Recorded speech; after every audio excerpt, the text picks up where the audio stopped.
We are back, and today I am looking at another roguelite bullet heaven called Crafty Survivor, created by a wife and husband team from Flannel Bear Games, and they've decided to step away from the usual fantasy archetypes in favour of a cast of quirky craftsmen.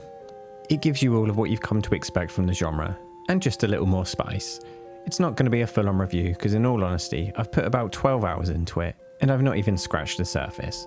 So just a quick first impressions and a general overview of the game, and make sure to stick around to the end for the key giveaway. So, is Crafty Survivors a cut above the rest, or just another clone stitched together from spare parts? Let's find out. Crafty Survivors is an action roguelite built around a concept that sounds simple on paper but reveals surprising depth the moment you start chasing it.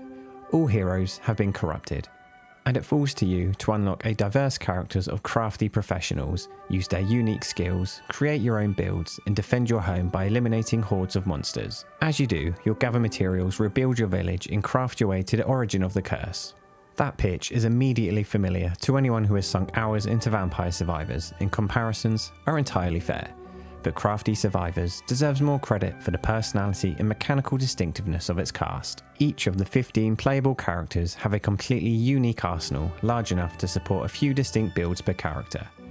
As I said, I've put about 12 hours in and unlocked 7 of them, which gives you a sense of the content on offer.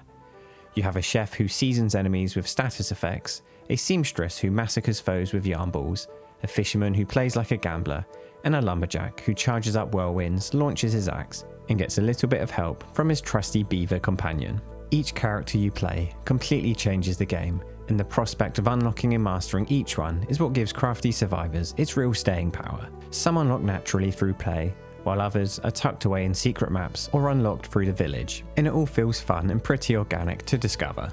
Each character comes with a difficulty rating, and from my experience, they're pretty accurate. The harder ones tend to be more mechanically driven, such as the sculptor.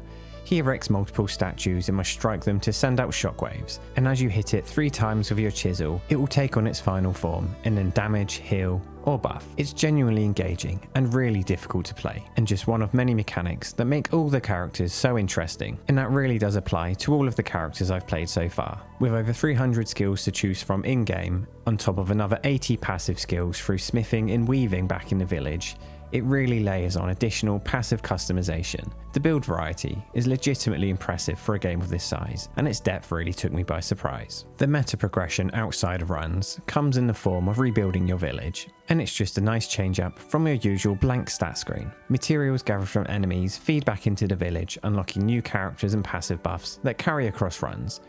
Each new character also unlocks a new building, a blacksmith, a farm, and so on. And they add further permanent upgrades to chase, and that sense of your settlement growing alongside your skill is quite satisfying. The game spans 8 biomes, each of which have a varying number of levels. It starts fairly linear before opening up into a much more branching path situation.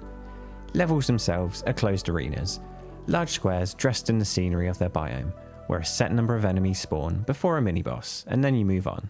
Your health is represented by hearts, with each hit costing 1, regardless of the source.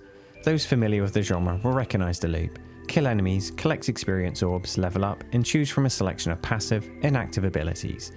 Each character has an auto attack that you cannot lock, so you have to aim it. You then have a dash and 5 active ability slots, and 1 character specific ability. And the core of each character is building synergy between the abilities. Early on, figuring out those synergies is an absolute blast. The sheer volume of abilities and interactions keep things really fresh, and the more you dig into it, the more it clicks. That said though, once you've spent enough time with a character, a clear optimal build tends to emerge, and sticking to the same set of abilities each run can start to feel a little stale. The gameplay itself remains enjoyable at that point, but you do feel your sense of choice diminish a little. Each stage you select has 5 difficulty settings, ranging from approachable to brutal, with later tiers throwing 4 or 5 times the enemies at significantly higher speeds. And to put that into context, the length of each run stays about the same, roughly 10 to 12 minutes, so things can get quite mental. The enemy variety is a little limited, but the boss designs and mechanics are solid and do a good job of mixing things up. The difficulty, however, ramps up pretty hard, even on the easier difficulties.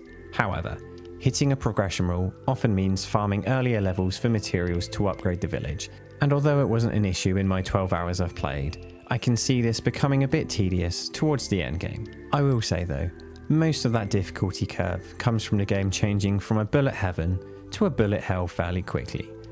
Later stages have you dodging lasers, dashes, bombs, tentacles all at once, and with so many visually driven abilities needing precise placement to combo effectively, readability can become a real issue at higher mob densities. Whether that reads as satisfying progression or unnecessary padding will come down entirely to your tolerance of the genre. I didn't personally have too many issues with it, but it's definitely worth mentioning. But regardless of all of that, when everything is clicking, the combat is really damn good. Up there with the best the genre has to offer, purely in terms of its creativity, responsiveness, and sheer fun. What initially drew me to this game in the first place was the artwork.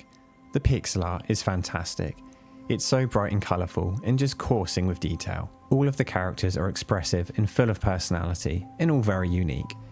I mentioned minor issues with readability in the more chaotic periods, but beyond that, it just looks great.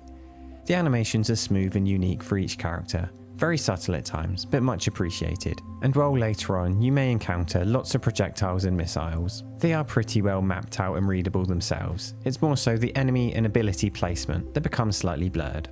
As for the audio, it's solid.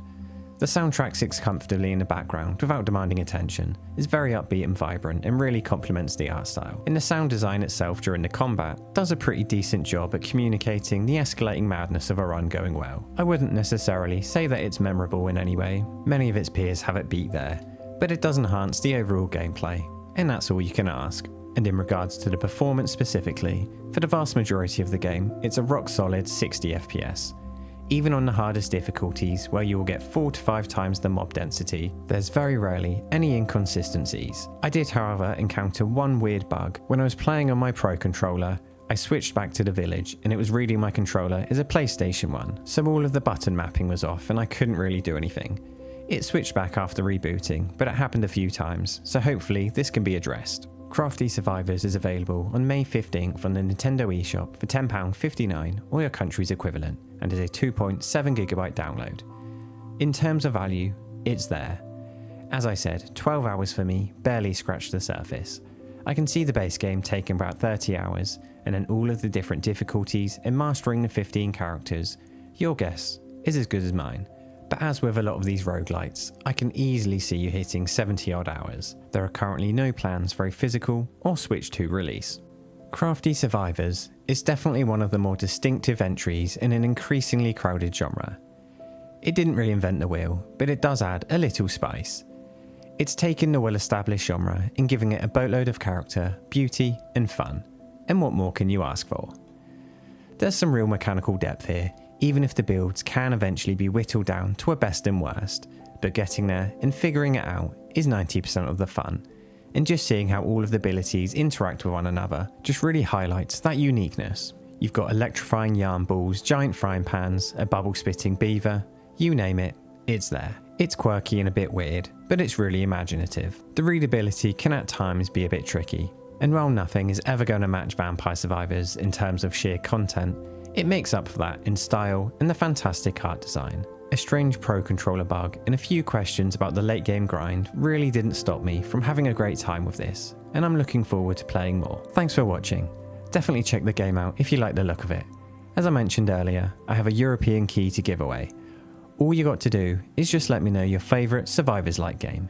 Even if it is Vampire Survivors, let me know. I have a feeling that might be the case for many of you.